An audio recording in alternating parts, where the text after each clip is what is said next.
Welcome to my new vlog. आज हम लोग चल रहे हैं भीड़ वाले रास्ते पे। मैं इस रास्ते पे पहली बार आया हूँ। यह है भीड़ वाला रास्ता, भीड़ औरंगाबाद।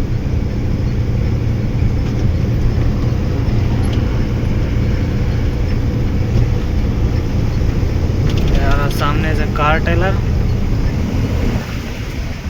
ये गया।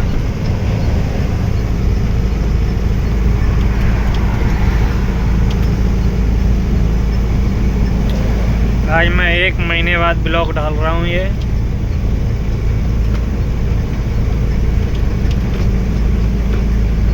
छत्रपति शिवाजी नगर 215 किलोमीटर है।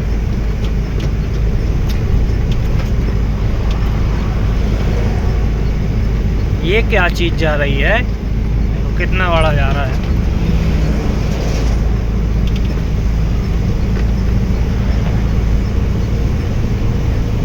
दो गाड़ियाँ जा रही हैं, एक ये जा रही है। कमेंट करके बताएं क्या चीज़ है ये।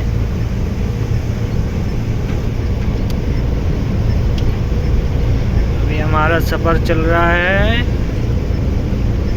जैसलमेर, राजस्थान, चेन्नई से।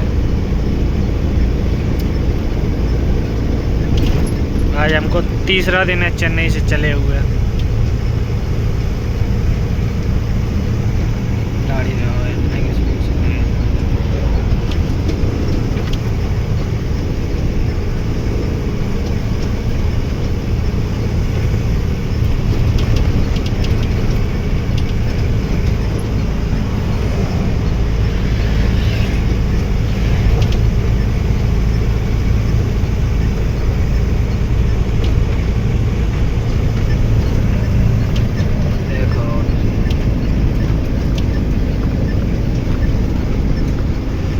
रोड थोड़ा बबलिंग कर रहा है, तो छोटे छोटे गड्ढे से हैं, वो नहीं दिखाई नहीं देते हैं, लेकिन होता है ऐसा।